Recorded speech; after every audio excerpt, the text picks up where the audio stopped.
ആഗോള വിലയുടെ ചുവട് പിടിച്ച് കേരളത്തിലും സ്വർണ്ണവിലയിൽ ചാഞ്ചാട്ടം തുടരുന്നു. അടിക്കടിയുണ്ടാകുന്ന ഈ മാറ്റം അക്ഷരാർത്ഥത്തിൽ തലവേദന സൃഷ്ടിക്കുന്നത് വ്യാപാരികൾക്കാണ്. ഇന്ന് ഒരു കൃത്യമായ സ്വർണ്ണ വിൽപ്പന ഒരു ജ്വല്ലറികളിലും നടക്കുന്നില്ല എന്നുള്ളതാണ് പ്രധാന പ്രശ്നം. സ്വർണം വാങ്ങാൻ പ്ലാനുണ്ടോ? എന്നാൽ സ്വർണ്ണ വിപണിയിൽ ആശങ്ക നിലനിൽക്കുകയാണ്. പശ്ചിമേഷ്യയിലെ സംഘർഷവും വിലയിലെ ചാഞ്ചാട്ടവും ഇന്ത്യൻ വിപണിയിൽ ഭൗതിക സ്വർണത്തിനുള്ള ആവശ്യം കുറച്ചുവെന്നാണ് കണക്കുകൾ പറയുന്നത്. ആഗോളതലത്തിൽ സ്വർണ്ണവില ഇനിയും ഉയരുമെന്ന് തന്നെയാണ് സാമ്പത്തിക വിദഗ്ധർ പ്രവചിക്കുന്നത്. കേന്ദ്ര ബാങ്കുകൾ സ്വർണം വാങ്ങുന്നതും ഭൗമരാഷ്ട്രീയ സംഘർഷങ്ങളും സ്വർണത്തിന് ഇന്ന് അനുകൂല സാഹചര്യമാണ് ഒരുക്കുന്നത്. ഈ വർഷം തന്നെ സ്വർണ്ണവില 1,50,000 അല്ലെങ്കിൽ 2 ലക്ഷമായി ഉയർന്നാലോ അത്ഭുതപ്പെടാനാകില്ല എന്നാണ് വിദഗ്ധരും സൂചിപ്പിക്കുന്നത്.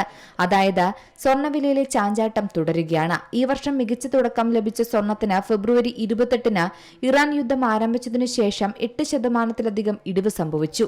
എന്നിരുന്നാലും 2027 ഇനിയും സ്വർണ്ണക്കുതിപ്പ് തുടരുമെന്ന് തന്നെയാണ് റിപ്പോർട്ടുകൾ. ഔൺസ് സ്വർണത്തിന് $5,200 ആയിരിക്കുമെന്നും പ്രവചനങ്ങളുണ്ട്. എന്നാൽ ഇടയ്ക്കിടെയുള്ള വിലയിടിവിന്റെ തോത് കൂടുന്നതിനാൽ 1 ലക്ഷത്തിന് താഴേക്ക് സ്വർണം വീഴുമെന്ന് പ്രതീക്ഷിക്കുന്നവരും ഇക്കൂട്ടത്തിലുണ്ട്. ഇപ്പോഴത്തെ പ്രവചനങ്ങൾ അനുസരിച്ച് സ്വർണ്ണവില ഇനിയും കുതിക്കുമെന്ന് തന്നെയാണ് പറയുന്നത്.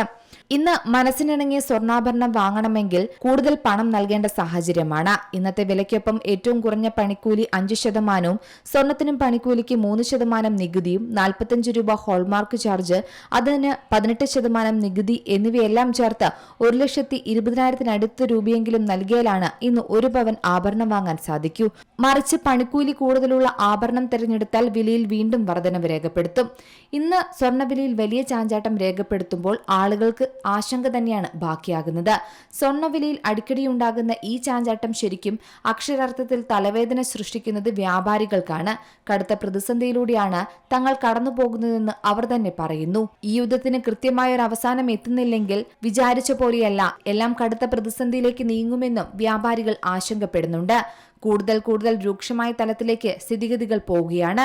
ആഗോള സാമ്പത്തിക നിലയിൽ ഇത് വലിയ പ്രശ്നങ്ങൾ ഉണ്ടാക്കുന്നുണ്ട്. നിലവിൽ സ്വർണം വാങ്ങാൻ ആഗ്രഹിക്കുന്ന ആളുകൾ വാങ്ങാൻ മടിക്കുകയാണ്. മാത്രമല്ല ഇന്ന് ഒരു ജ്വല്ലറികളിലും കൃത്യമായ വിൽപ്പന പോലും നടക്കുന്നില്ല.